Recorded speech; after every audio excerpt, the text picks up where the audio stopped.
السلام عليكم ورحمة الله وبركاته. ازيكم يا حبايبي حلوين؟ عاملين ايه؟ يا رب تكونوا كلكم بخير وبأفضل حال. فيديو النهاردة فيديو مشتريات، حاجات اشتريتها علشان اغير بيها شكل المطبخ عندي وانظم بيها وارتب بيها المطبخ. وبالصدفة كده يعني على دخلة رمضان، لكن الحاجات دي يا جماعة انا مش شارياها مرة واحدة. الحاجات دي انا بقالي تقريبا شهرين او شهرين ونص عمالة بشتري فيها. كل ما بتعجبني حاجة بيكون معايا فلوس او بتبقى فايدة يعني من مصروف البيت، فبجيب الحاجة اللي انا محتاجاها للمطبخ. اول حاجة عايزة اوريها لكم جبتها التربو ده. انا عارفه ان في ناس هتشوفوا دلوقتي هتقول التربو ده لاوضه اطفال. لا، بس انا جايباه للمطبخ، انا مش جايباه لاوضه اطفال. انا جايبه التربو ده، شكله عجبني جدا. انا كنت عايزه تربو اصلا، يعني كان عندي واحد بس اللي عندي قديم شويه واتكسر، فكنت عايزه اجيب واحد، فلقيت ده شكله جميل كده وعليه الرسمه الحلوه دي. هو ماركه وطنيه. تمام، بصوا كده ومن الجنب مفرغ اهو.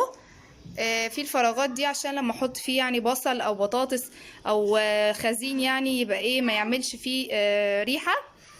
بصوا اهو، ده شكله كده، هو 4 درج. افتح لكم الادراج اوريها لكم من جوه شكلها عامل ازاي. انا بحب الالوان الفاتحه، المطبخ عندي لونه بني والخشب لونه بني والسيراميك لونه بني، بس انا بحب الالوان الفاتحه يا جماعه وما بقيدش نفسي يعني، فعشان كده اخترته اللون الفاتح ده. مرضتش اجيب بني بقى ولا الكلام ده، لا. جبت الالوان الفاتحه دي، عجبتني، وكمان عجبني ان هو من جوه لونه ابيض، يعني هيبقى هيفتح كده الحاجه اللي انا هحطها جوه يعني. تمام، هم 4 ادراج زي ما قلت لكم. ده سعره كان عامل 285 جنيه.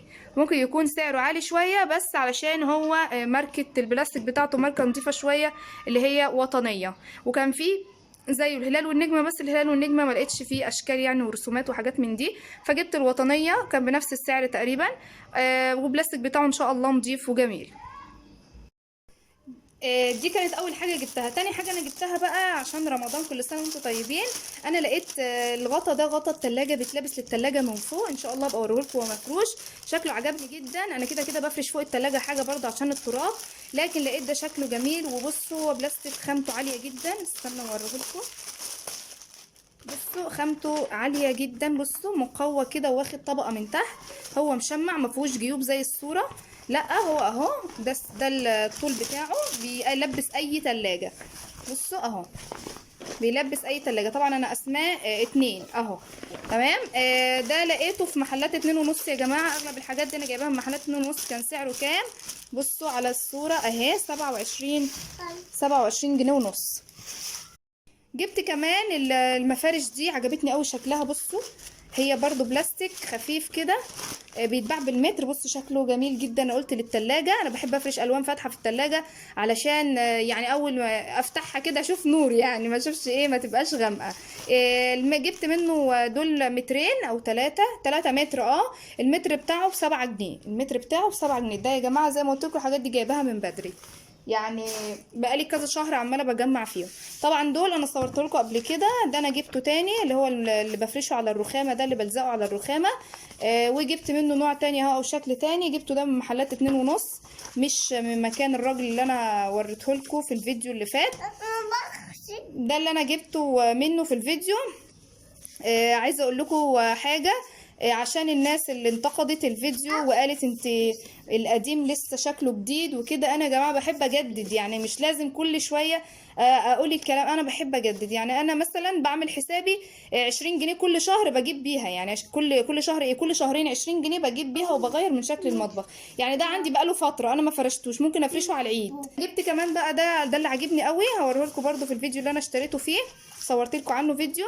ده لقيته عند الراجل اللي انا بشتري منه اللي هو لزق الرخامه.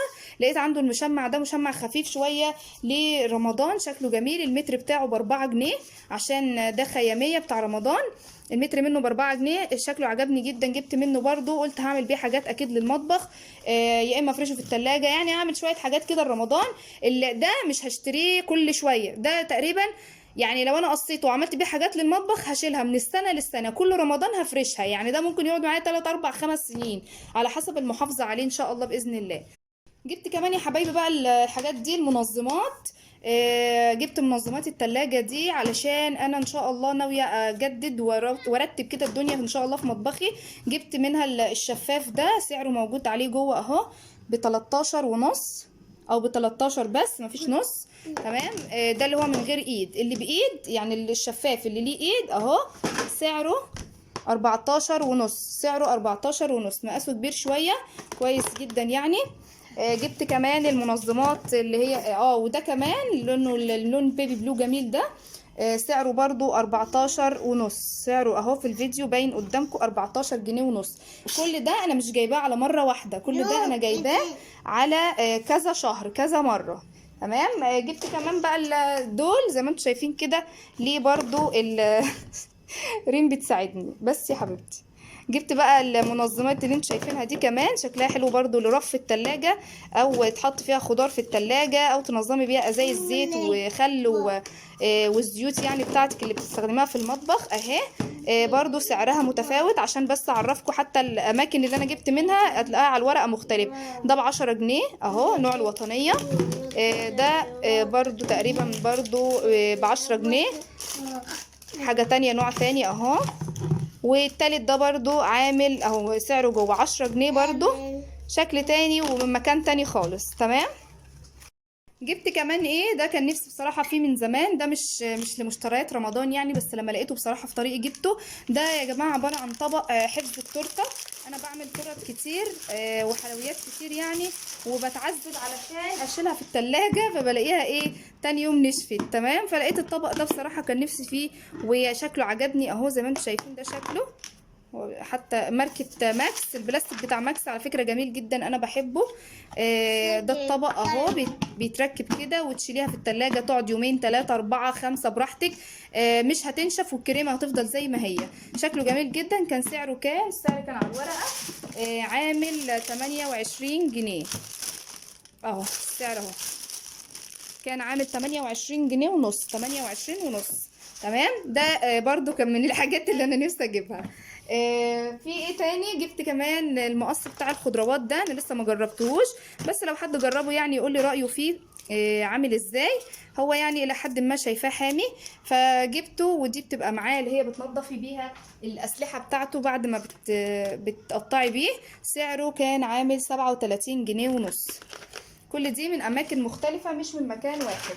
تمام. جبت كمان السكينه دي. انا عندي سكينه بس عريضه شويه، فكنت سكين كنت بشيل بيها مثلا البسبوسه او الكنافه. ما بتجيش على قد الحته بالظبط، فكانت بتقطعها مني، فكنت عايزه واحده صغيره بس ما كنتش بلاقي، لحد ما لقيت المقاس ده. شكلها جميل جدا وعجبتني. بكام؟ ب10 جنيه ونص. ب10 جنيه ونص. تمام. جبت كمان الطبق ده اللي هو طبق يعني مثلا لو هتعملي كوبايه شاي او كوبايه عصير واحده هتقدميها مثلا. ده شكله عجبني. انا عندي اللي بتشيل 2، من اول اللي بتشيل 2 لحد اللي بتشيل مثلا 12 كوبايه. فده شكله جميل وعجبني. انا ما عنديش يعني يشيل كوبايه واحده، فجبت واحد اهو طبق ب4 جنيه ونص. تمام. جبت كمان الطبقين دول شكلهم حلو قوي، احفظ فيهم حاجات، اشيل فيهم حاجات في التلاجة. ساعات ببقى عايزه حاجات المقاس ده وما بلاقيش. شكلهم جميل زي ما انتم شايفين. جبت اللونين دول، اللون الكشمير واللون اللي هو البيبي بلو ده. الطبق عامل 5 جنيه. تمام.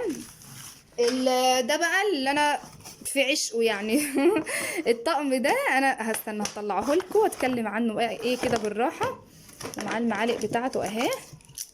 تمام اهو.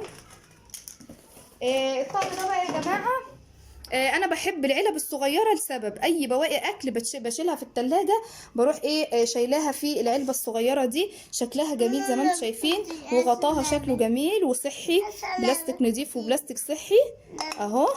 تمام. وكل واحده، كل بوله من دول معاها المعلقه بتاعتها اللي لونها هم منزلين منها الالوان دي، اللون البينك، واللون اللي هو اللون البستاج الخفيف ده، واللون اللي هو اللبني او البيبي بلو زي ما بيقولوا عليه دلوقتي، واللون اللي هو الموف. تمام. الطقم ده كان عامل 25 جنيه. هم 4 كده بس مع بعض عامل 25 جنيه. وليه المعالق بتاعته اهي زي ما انتم شايفين، كل طبق بالمعلقه بتاعته. جبت كمان اللي هم الكليبسات بتاعت التلاجة دي بتاعت البيبيهات، علشان الفار الصغير اللي عندي، اللي قاعده جنبي دي اللي عماله تتكلم. بس بصراحه انا لسه مجربتهمش. لو حد فيكم جابهم مثلا وجربهم او يعرف يستخدمهم ازاي، اعتقد ان دي حاجه بتتشال، دي لزق مثلا وبتتشال وبتتلزق على الباب بتاع التلاجة. فجبت الاتنين دول كنت برضو محتاجاهم. فجبت اللي كانوا عاملين كام؟ 9 جنيه ونص. الاتنين مع بعض ب9 ونص. تمام. قلت لكم قبل كده في فيديو ان انا الازايز البلاستيك لما لقيتها مش صحيه، كنت بشتري يعني ازاز بلاستيك وبنشرب فيها ميه، فلقيتها مش صحيه، فغيرت كل اللي عندي لازاز، فجبت 4 ازاز. ولما نزلت بقى المره دي لقيت دول شكل جديد، اهم حاجه بق الازازه بس يبقى صغير عشان العيال الصغيره. جبت الشكلين دول اهو، الازازتين دول على ال4 اللي عندي يبقوا 6 عشان الصيف بقى والحر، احنا عارفين الميه بحب نشرب ميه كتير، مع ان انا عندي كولمان وعندي التلاجة بتاعت الميه الصغيره دي. بس ما اعرفش يعني انا جبتهم كده يبقوا في التلاجة. الازازه ب10 جنيه، جبت الاتنين دول على ال4 اللي عندي. تمام. جبت كمان ده بقى جايباه من فتره يعني، بس انتوا شفتوه قبل كده معايا في فيديو، بس برضو قلت اصوره لكم يعني بما ان انا بصور. جبت كمان الطبق ده، كان بقالي سنين نفسي اجيبه، معرفش ايه اللي ما كانش بيخليني اجيبه او ما كنتش بلاقيه، يعني كل ما انوي ان انا اجيبه ما كنتش بلاقيه. ده اللي هو طبق التورته الدوار زي ما انتم شايفين كده. اول حاجه انا بعتذر بس عن التصوير، الستاند بتاعي بايظ. طبق التورته الدوار اهو زي ما انتم شايفين، ده شكله اهو، ده جميل قوي قوي قوي. الناس بقى اللي بتعمل حلويات وتورت هي اللي تفهمني وتفهم قصدي. تمام. طب سيبيه هنا، سيبيه هنا. طبق التورته الدوار سعره معروف للناس كلها طبعا، هو بيلف 360 درجه زي ما انتم شايفين اهو. ثانيه واحده اهو، بيلف 360 درجة. سعره كام؟ 90 جنيه، سعره 90 جنيه. وده شكل الماركة بتاعته اهي. جميل جدا، الناس اللي بتشتغل في التورت والحلويات عارفة النوع ده ان هو نوع كويس. تمام. جبت كمان كنت جايبة، مش جبت بقى عشان ما اقعدش اقول جبت تفتكروا ان انا جايباهم مرة واحدة. دول صينيتين ألمونيوم بتوع تورتة، انا جايباهم للتورتة بس، للتورتة بس. هتستغربوا السعر شويه، بس انا نفسي والله كنت مستغرباهم. هي الالومنيوم خفيف مش تقيل، يعني انا ما بستخدمهوش ان انا باكل او اشرب فيه، لا انا بفرش فيه ورق زبده علشان طبعا انا هحط فيه عجين تورته بس. تمام. الصغيره دي مقاس صغير كانت عامله 20 جنيه ونص، كانت عامله 20 جنيه ونص. تمام. والكبيره دي كانت في تصفيات محل، كانت في تصفيات يعني اتنين مش من نفس المكان، بس هما الاتنين نفس الخامه يعني.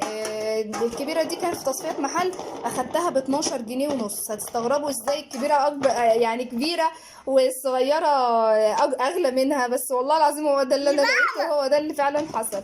تمام. يبقى دي كانت عامله 12 جنيه ونص، ودي عامله 20 ونص. بس كده حبايبي، وصلنا معاكم كده لنهاية الحلقة بتاعتنا والفيديو بتاعي النهاردة، فيديو المشتريات. اتمنى ان الفيديو يكون عجبكم، لو عجبك الفيديو ما تنسيش تدوسي لايك وتشتركي في القناة لو لسه ما اشتركتيش، هتنوريني والله العظيم. ويعني انا بصور الحاجات دي يا جماعة مش علشان يعني غاوية تصويرها، لا علشان اي حد حابب يشتري حاجة او ياخد فكرة من الفيديو يعني يستفيد بيه.